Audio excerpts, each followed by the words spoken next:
J'ai donc commencé mes études à l'âge de 17 ans à la faculté de lettres d'Aix-en-Provence. Alors qu'avant d'avoir passé mon bac, je m'étais fait remarquer, je dirais, en russe, en faisant la traduction pour les champions d'échecs russes pour FR3. Et alors, on m'a offert la possibilité d'aller en Union soviétique à la faculté de Vladimir en 1980. Donc avant que je passe le bac, puisque j'ai passé mon bac en juin 1981. Et j'ai donc eu cette première expérience universitaire avant d'avoir le bac en Union soviétique à la faculté de Vladimir, qui a été une étape importante de ma vie, car avant de passer le bac, cela m'a permis de prendre conscience de la dureté de la vie, tout simplement. Car l'Union soviétique, à l'époque, était un pays très rigide, très rigoureux, qui n'avait rien à voir avec la France des années 80.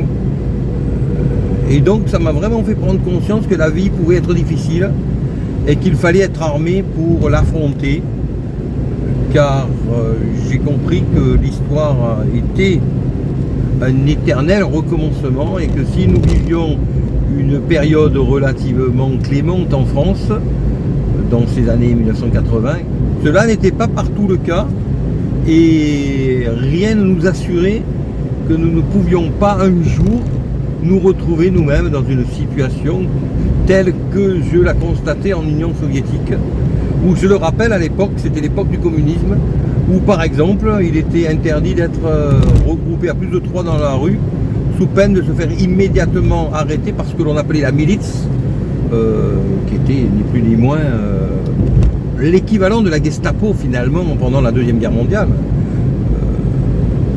Le risque était d'être déporté immédiatement en camp de concentration en Sibérie. En France, même encore à l'époque actuelle, je pense que quand on parle de ça, on a l'impression que cela n'existe qu'ailleurs, que de manière très lointaine, alors que finalement c'est pas si loin que ça. Moscou est à 4000 km de chez nous, Vladimir à 250 km à l'est de Moscou, donc c'est pas si loin que ça finalement. Et dans tout le bloc Est à l'époque, lorsque l'on se faisait remarquer d'une manière qui ne convenait pas, on se retrouvait immédiatement arrêté, en courant le risque d'être déporté en Sibérie dans les mines de sel à moins 40, avec toutes les atrocités que cela comporte, comme l'expliquait bien Solzhenitsyn dans son livre Le Pavillon des cancéreux par exemple. Donc voilà, cette époque avant de passer le bac en Union soviétique a été pour moi une époque déterminante qui m'a permis d'acquérir le sentiment que la vie est un combat et qu'il faut être armé pour le mener au mieux. Et cette période a donc forgé ce que je suis devenu par la suite.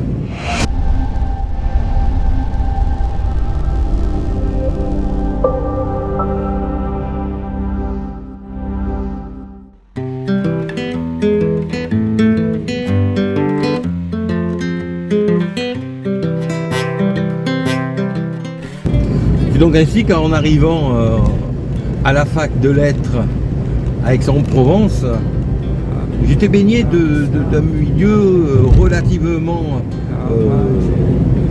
international, je dirais.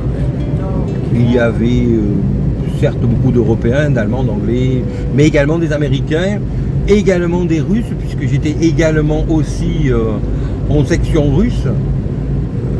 Mais les Russes qui étaient là étaient des Russes qui habitaient la plupart du temps à Marseille dans une communauté russe, qui n'avait pas forcément à cet âge-là connu l'Union soviétique, puisque les parents étaient bien souvent des réfugiés de longue date. Et donc ces personnes-là étaient plus ou moins des Français d'origine russe, totalement assimilés en France, qui ne connaissaient pas la réalité de l'Union soviétique. Il y avait des profs qui par contre, eux, venaient de l'Union soviétique, qui avaient le profil soviétique, là il n'y avait pas à en douter. Mais à Aix-en-Provence, cette ville du sud de la France, agréable à vivre, la vie était douce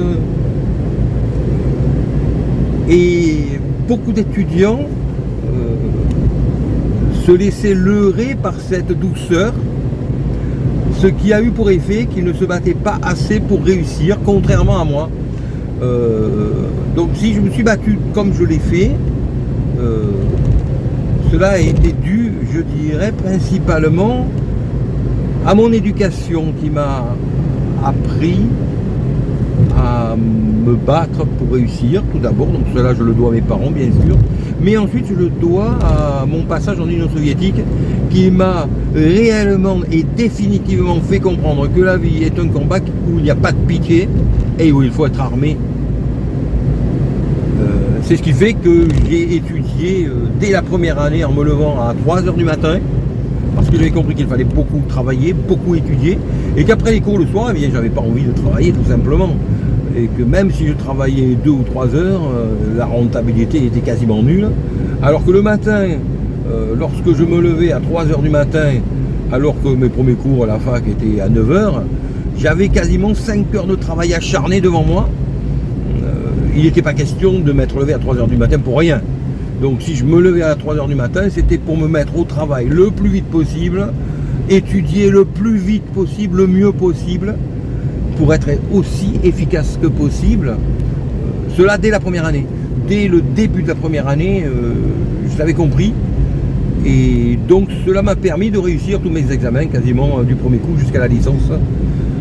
Et d'être ce que l'on appelait à l'époque l'un des 2 plus jeunes licenciés de la région Provence-Alpes-Côte d'Azur.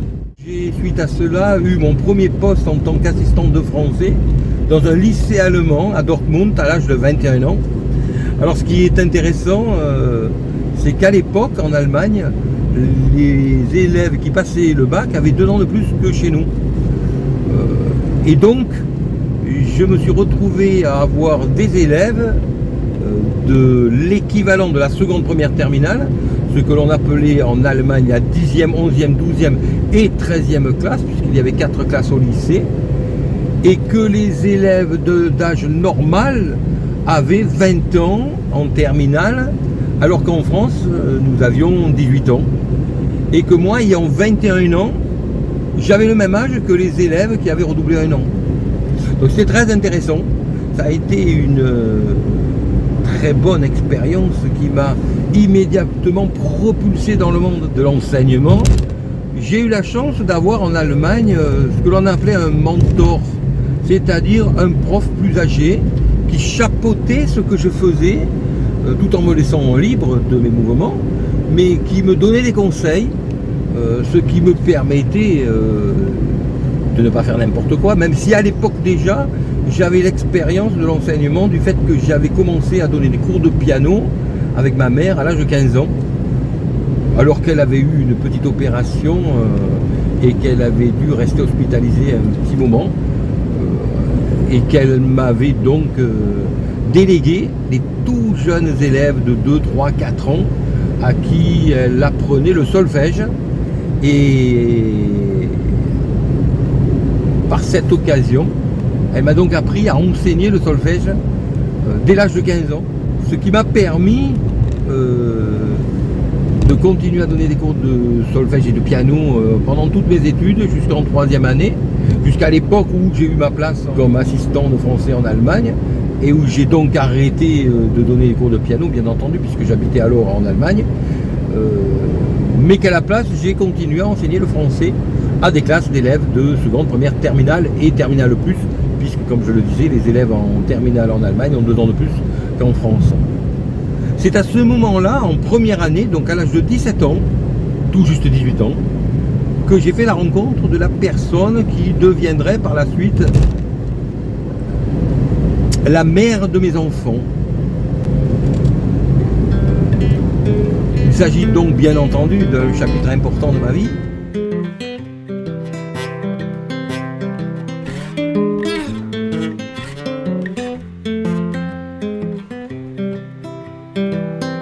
I've been thinking about myself today, thinking how I changed, how I really don't care if you are here or if you don't stay. Now I'm feeling those winter blues, but I don't wanna cry. All we ever do is laugh it off, and I'm sick and I don't know why. Do you remember that night we met? I thought you looked so fine. Guess we have to agree to disagree for this one last time. Pretty weird that day when we... Je ne vais pas en développer tous les détails. Je dirais que ce que je retiendrai maintenant, c'est que à cet âge-là, lorsque l'on sort de chez papa-maman, principalement, on a l'habitude d'être accompagné. On a l'habitude d'avoir les frères, les sœurs, les parents à la maison, qui même si on les maudit, sont là et font que nous avons une présence en permanence avec nous. Quand on rentre à la maison, il y a quelqu'un. On ne mange pas seul. On se lève, il y a quelqu'un. Et lorsque l'on a 17 ans, 18 ans, que l'on vient de passer son bac, et que l'on arrive à la cité universitaire, comme cela fut mon cas, on est seul. Et cette solitude, en réalité, on n'est pas armé pour l'affronter. Et c'est comme ça que dès qu'on tombe sur une personne avec qui ça accroche un peu, ou qui accroche un petit peu avec nous, on risque de faire l'erreur énorme de s'attacher à cette personne comme si c'était de l'amour, alors que cela en fait n'est qu'un palliatif pour combler un vide à un âge où on n'est pas capable de rester seul. Ce n'est qu'à la fin, à la manière dont l'autre se sépare, que l'on sait enfin quels étaient les sentiments qu'il avait vraiment pour nous. Rien n'est éternel. On peut se séparer de quelqu'un que l'on a vraiment aimé. Mais dans ce cas-là, on ne va pas la salir, on ne va pas abîmer la vie que l'on a eue. Et on va surtout préserver les amis et les enfants. Alors que quand on détruit tout, lorsque l'on abîme tout, c'est qu'il n'y avait pas d'amour. Celui qui aime d'un amour vrai préserve, celui qui détruit n'aime pas et n'a jamais aimé d'un amour vrai.